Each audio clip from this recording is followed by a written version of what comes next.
Hi and welcome to another painting tutorial from Promethean Paints. Today we're going to be painting another character from the recently released Maelstrom box. This is Katar Garrix, and so what we were going for really with this guy was a nice grim dark approach, a sort of mountain of skulls, lots of rust, lots of dirt, with some nice bright points of colour like we usually go to, and highlighting the red of the red Corsairs. So what I did, I used the Citadel skulls and a little bit of cork, just used a lot of super glue, a couple of grass tufts, just to cover up where the bases were overlapping. And then I base coated the model in AK Tenebrous Grey, which is a nice really dark colour, not black, close to black, but it just gives a different feel, especially when we're going for a dirty effect with the rust.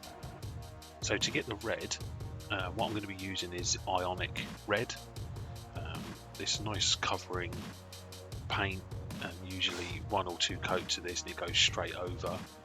If you wanted to, you could just go over where you want to be red with a brighter colour like a creamy colour or a white colour, but I found that 2 coats of this red was enough to get a good bit of vibrancy coming through. So the brush that I'm using today is a size 0 Raphael 8404 series. I find that the size 1, the size 0 and the 00 are really good brushes. They last a very long time. I don't use the 00 that much. The size 0 and the size 1 are just fantastic paint brushes that last a long time. They're really good quality, and price wise they're around the same amount as the sort of Citadel brushes, but I find they last longer and take a bit more punishment than the Citadel brushes. You need to clean them out regularly. Make sure you always clean them after every use thoroughly. Generally I don't use brush soap, I just use a light hand soap from a little bottle just to wash the brushes in if they're getting a little bit dirty. And then once you've used a brush and the bristles don't go to a good point anymore and they're all used up, then they're really good for doing washes and glazes and mixing and that kind of stuff.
So what I'm doing now is I'm using AK Grin Brown, which is sort of like a Rhinox hide from the Warhammer paints. And I'm under painting now anything that's going to be leather, any skulls. So yeah, it's mostly the skulls, the leather, the wood area. Anything that's going to start off really as a really dark brown. But yeah, mostly the skulls and the leather and the handle of his axe. Don't worry about painting the base just yet. I do that last, almost last, with some dry brushing.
So once you've base coated all of your skulls in that dark brown, I then move over to AK Leather Brown, and now this is sort of a paint where I'm going to be covering all of that, what we've just done with the Grin Brown, by about 90%.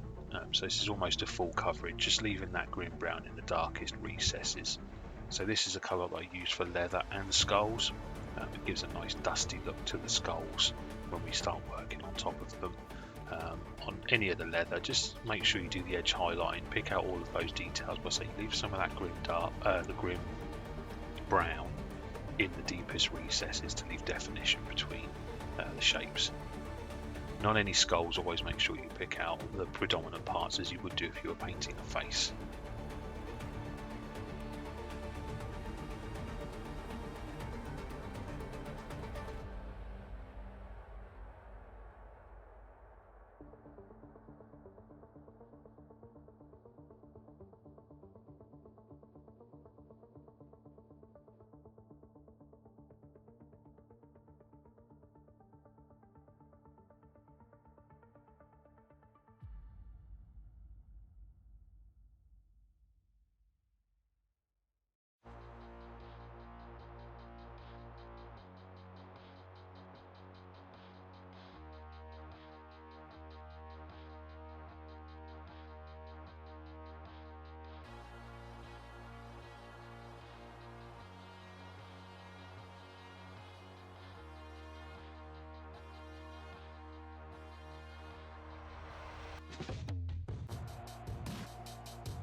So now we're just going to focus on the leather. So the next colour we're going to be using is AK Saddle Brown.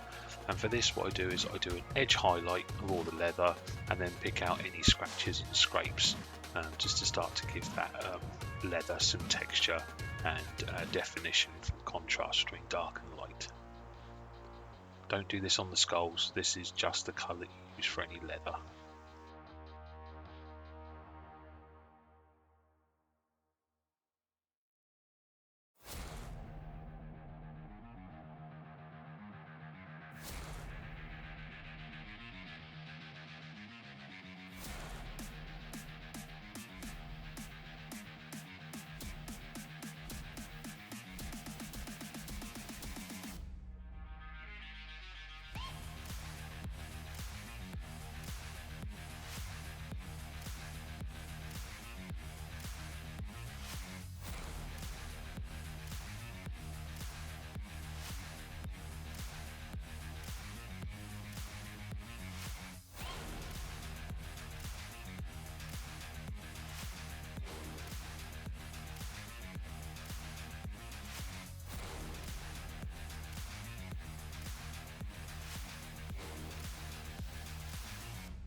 to the skulls, I'm now using AK Mud Brown, and I start to add just some definition of the shapes to the skulls now with this colour. So I start picking out the sockets of the eyes, the sort of nose, the teeth, scratches and scrapes, any dents and marks on the skulls. Like I said, as you would do painting a face, getting brighter and brighter, same principles work with the skulls as well.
Next highlight colour is going to be AK Light Earth, and again same principles, just pick out smaller areas now of the areas around the eyes, the teeth, the nose, the cheeks, any dents, scrapes and scratches. You'll notice I add a little bit of water here just to thin it down a little bit. There is quite a jump from mud brown up to light earth. You can, if you want to, do a transition, just mix the paints 50-50 to get a good transition colour. You'll see the skull on that spike on his right shoulder. There is some skin on the top of it, so I only sort of painted half of that skull, and there's a head on his right hand side of that little necklace of skulls. There is a head there we'll be painting a bit later, but with this lighter colour now, it's your opportunity to add in a lot more of the scrapes and the marks and the texture that you want to add.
final I was using some AK deck tan, and this is adding a couple of little dots, mostly on the teeth, just to add just a different tone colour on the skull, just so that the teeth are a little bit brighter.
Okay, I'm now going to move on to painting the heads.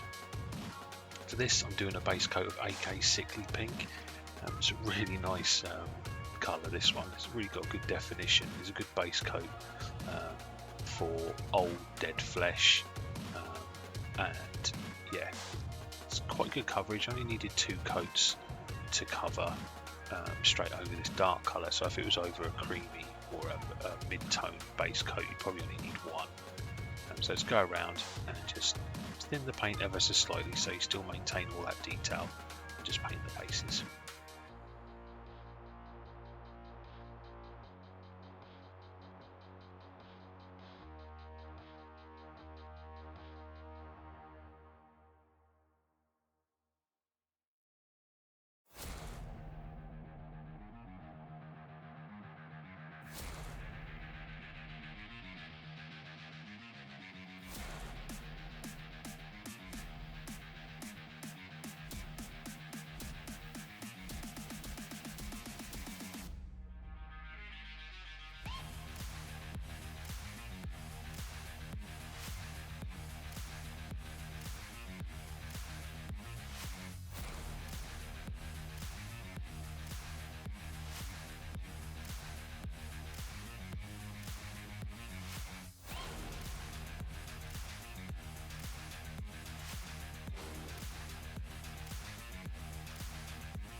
Got here is just some Nuln Oil. Whilst that sickly pink was drying, what I'm just doing here is just base coating on some of the Nuln Oil across the red, just to darken that red down and add some definition so it gets darker in those deeper recesses.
So back to the heads, what I want to do now, instead of using like Reichland Flesh Shade or anything like that, what I'm going to do is I'm going to use some AK Wine Red. You could use Caribou Crimson or the Contrast Volupus Pink, but whatever you use here, always water it down quite heavily. For this Wine Red, I add, for one little drop of paint, it's probably about 5 big brushfuls of water to get a very deep wash. You don't want hardly any, you want it really wet because this is a really powerful colour. So it's always with these washes, it's better to have them over diluted than under, because if it's under diluted, you know you can put a couple of coats on. If it's over diluted, you can put more coats of it on. If it's under diluted, it's gonna be too dark or too much of that colour and ruin the effect you're going for. So for this is under diluted. So I apply a couple of coats of this Wine Red all over the Sickly Pink.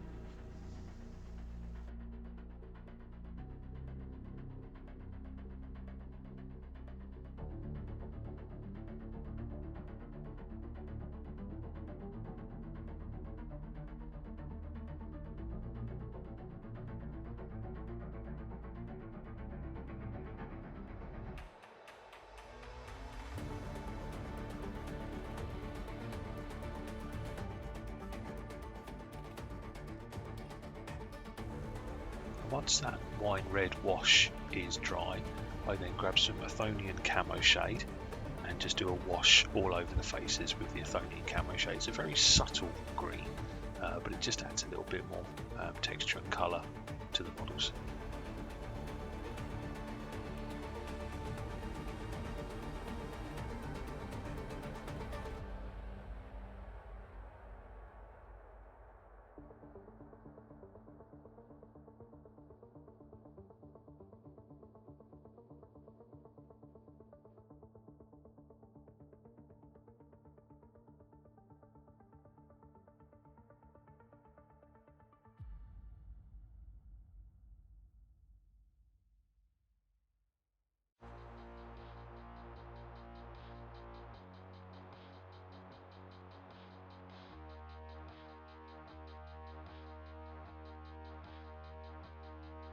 Then quickly, there's some hooks and stuff. I just paint the back over those in the Tenebrous Grey, just so that when we do the silver later on, they're going over the dark colour.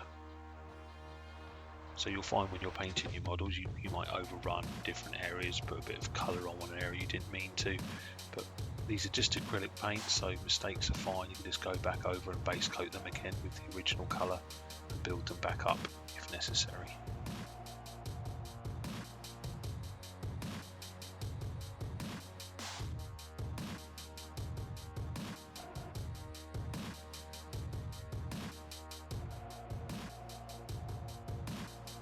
For the hair, all I do is I grab a bit of white and a bit of that Tenebrous Grey, and I make just some mid-tone mixes and just pick out like edge highlighting the hair. Very simple, nothing too complex.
Now that Wine Red is dry, I'm now just going to use that Sickly Pink and pick out the noses, any wrinkles, any scars, edges of the flesh, just with that Sickly Pink. A little bit of water in there just to water it down, just to help it flow from the brush.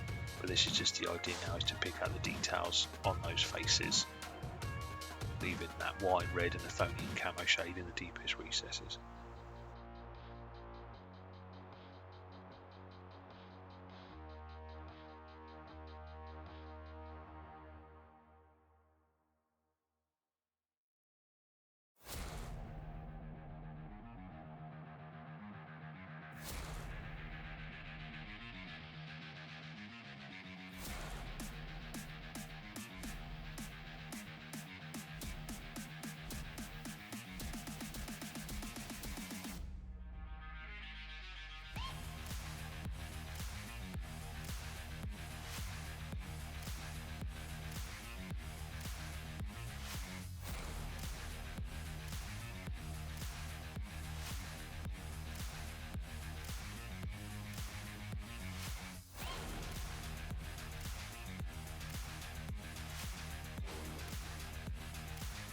Okay, he's got a big old orc head on his buckle on his belt on the back, and so what I'm going to do is I've got two paints there, black green from AK and deep green from AK. I actually don't use AK deep green.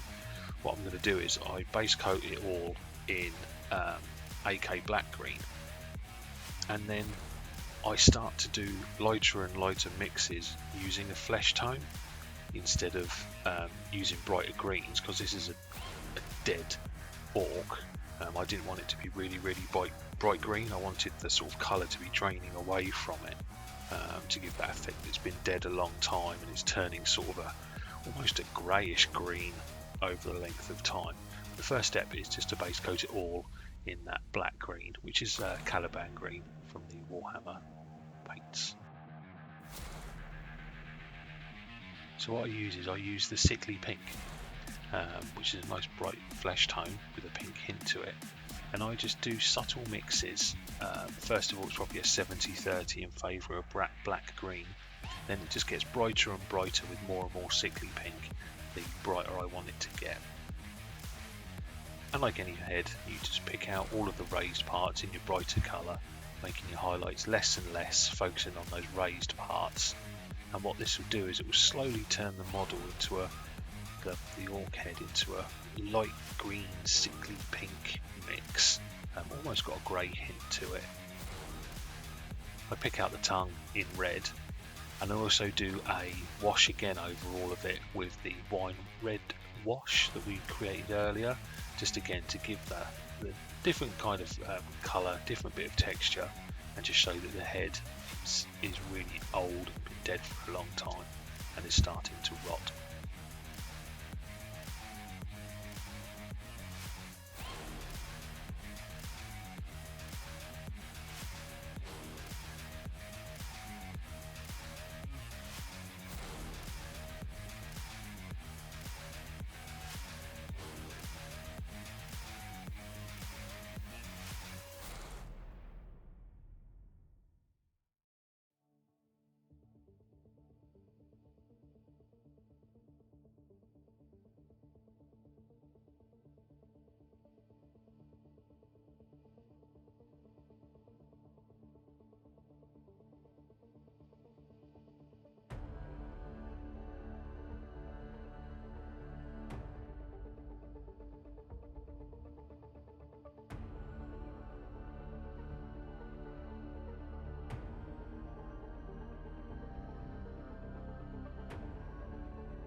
Whilst I'm using that Ionic Red to pick out his tongue, I also take the opportunity just to do some highlights on the red armour, pick out any bullet holes or anything with just some of that pure Ionic Red.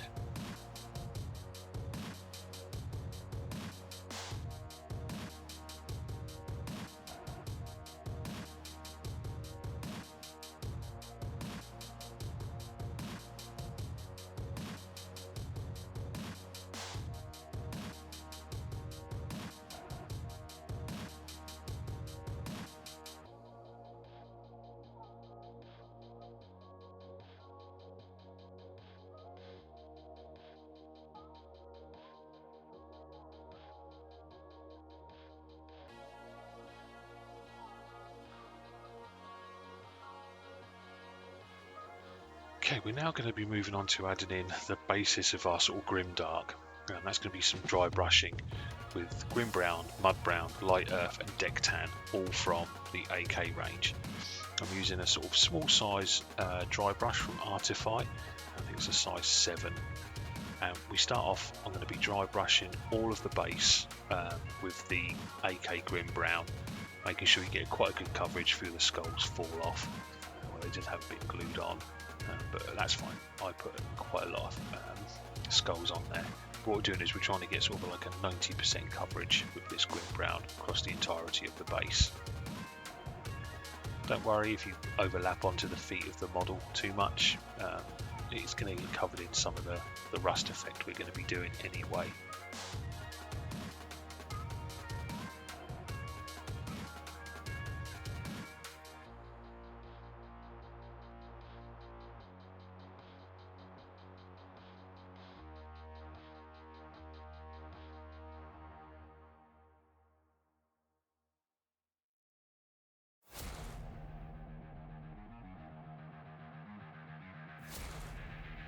And now what we do with the dry brushing is we just add the lighter and lighter tones and dry brush lighter and lighter and lighter, both in colour and with weight onto the model itself. So the next time we're doing the Mud Brown, then I add some light earth to it, and then a very small bit of Deck Tan just to make those skulls at the top extra bright. I also dry brush a little bit over those grass tufts just to help it blend in together. But the lighter and lighter you go, try not to hit the model too much, just focus on those raised parts to make them stand out.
And once that's done and dry, is the fun part comes along. So I'm going back to my old friend, the Dirty Down water soluble rust. So I give the bottle a really good shake, and what I've done is I've done a 50-50 mix in that little palette there of this paint and water, and then I use the brush and take some straight out and big dollops of it. There's like rust pigmenty stuff actually in the bottle. It's all thick and gloopy, so where the paint is really thick means it's going to be really, really dark in colour, with lots of grit and stuff in it. And if you water it down, that means it's going to be going more rust orange colour. So I put big globules where I want it to be really, really dark and rusty, and then I use that water mix that I've got with a smaller brush, and now I'm just going to apply that to the areas where I want it to be rusty and sort of wet blend it all out. So I ensure I cover all of the base, but just wet blend from all that really thick gloopy stuff all across. On the model itself, I do all over the armour, the shoulder pad, basically anywhere now where I wanted it to be rusty, which is almost the areas we haven't painted, especially on the axe blade as well. Just cover it in this. Just be careful. Think in the same way that you're applying a wash, so you can be quite heavy-handed with it, but you don't want to go too much and just destroy every sort of thing we've done. Try and keep it away from those faces, keep it away from his head. Try and keep it away from any of the things you want to protect, but just make sure you cover the armor in that rust. And I do go back to the big pot just to add a few more big globules of it in areas where I want it to be quite heavy rusted. And you can layer this, so it takes about 15 to 20 minutes to dry. Then you can go in and add another layer if you want, so you can get more and more intense rust effects. You could do this with washes.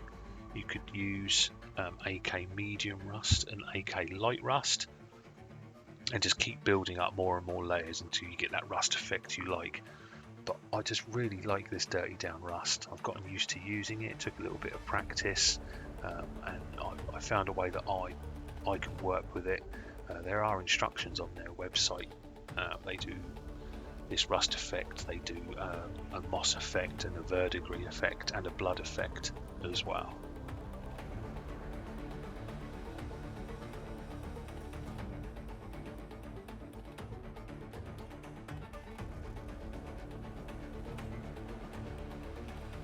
One thing I would say, it is a little bit stinky. It is acrylic, it is water based, but it does have a little bit of a smell to it. So have a window open if you're using this, being a well ventilated area.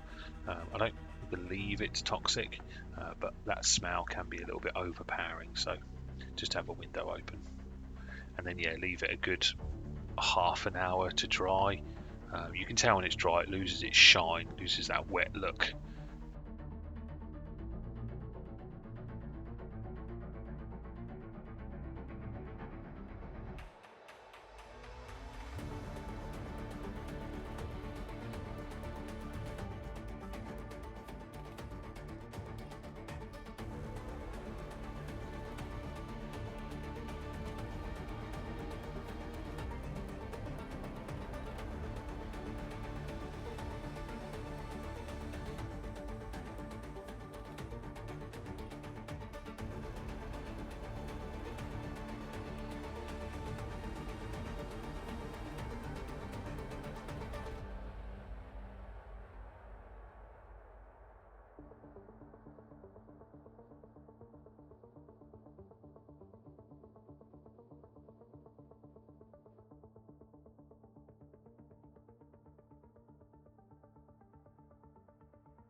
And as if by magic, there it is dry.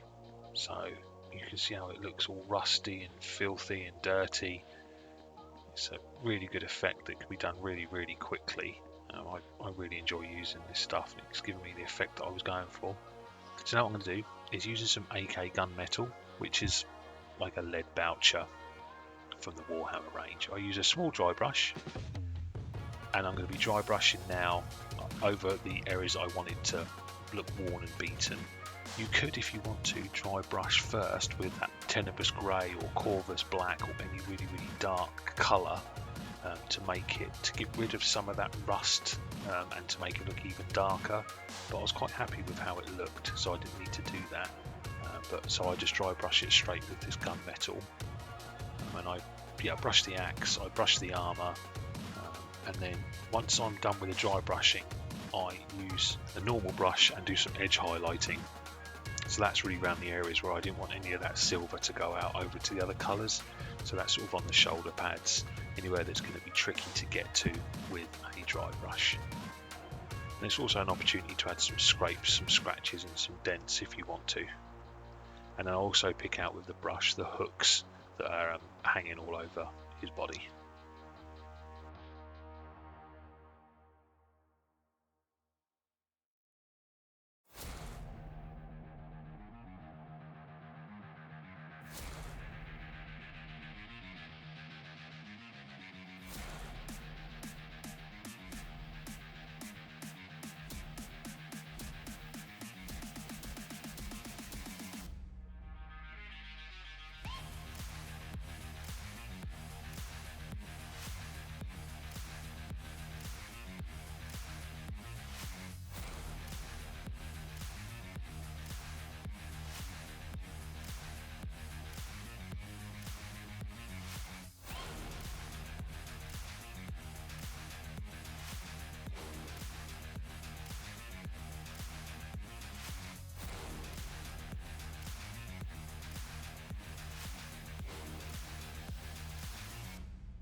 Right, now we're just going to add some glowing effects, and for that we're going to use a few colours, but first off we're going to use AK Wine Red and AK Blood Red. We'll then use some white and some fluorescent red and some fluorescent orange. But to give heat effects, basically what we've got to get over into paint is cold and hot. So cold is going to be our darker colours, and hot it will be our bright colours. So to achieve that, my coldest colour is wine red. So I use that as the basis for the glow. So on the lens there that's on his eye, I paint the entire of the lens and a little bit of the surrounding area. So that's the sort of afterglow of our the lens flare. I paint all of the backpack vents, and there's also a little vent in that circular cog. I also paint with the wine red. So if you were painting an eye, you would paint the eye itself and a little bit of the surrounding area to show where the glow effect is coming out. Then with the blood red, which you could use Evil Sun Scarlet, is a really good replacement for that. The blood red is used to be like where the hot point is, where that sort of the real glow is coming from. So on the lens, I just paint the lens itself. On the vents, I paint the central part of the vents, and the ones that are sort of in the centre there in that cog, I paint the bottom parts of. And you'll already see when you do that, putting that little dot of blood red or the Evil Sun Scarlet, you already start to get a glowing effect without using any fluorescence, such as the difference in the two reds, but they work very well together.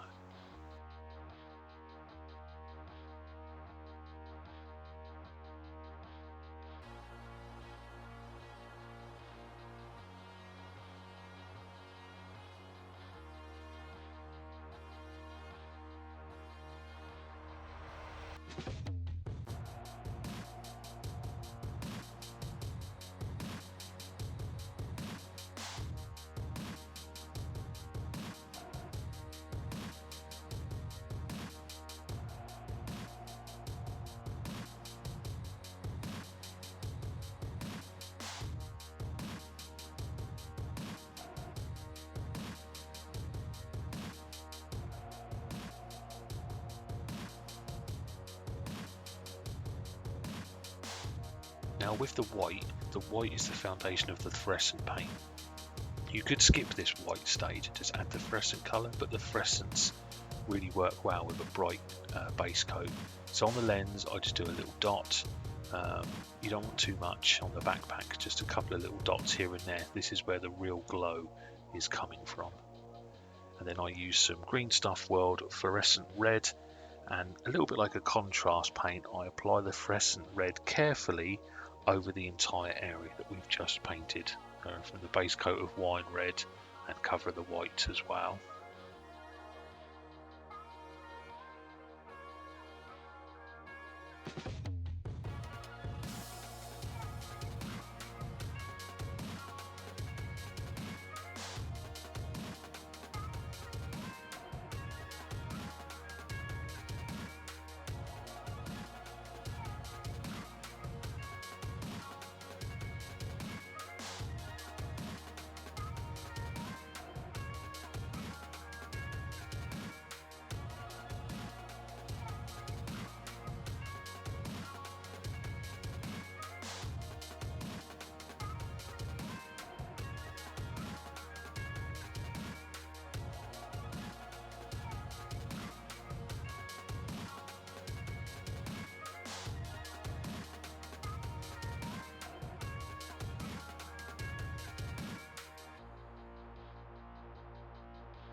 And for the green glow, it's the same principles, just with green colours. So we use black green to paint the entirety of the socket and the lens on the skull on the his necklace bit. Then the AK deep green is used to pick out the central part of the socket and the lens itself, then a little dot of white, and then some AK fluorescent green over the top to make the green nice and glowy.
And with that, that's the model finished. So as you can see, a nice quick and easy way to get a detailed model with some really cool glowing effects, but to make it look absolutely battered and beaten like he's been on that battlefield for 40,000 years or more.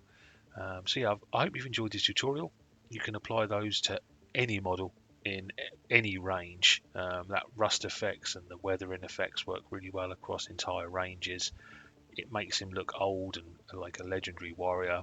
He blends in with the Maelstrom box set that I'm currently painting and putting on YouTube. So yeah, hope you've enjoyed the tutorial. As always, like, comment and subscribe. It all helps greatly. And see you next time. And keep painting, my happy painters.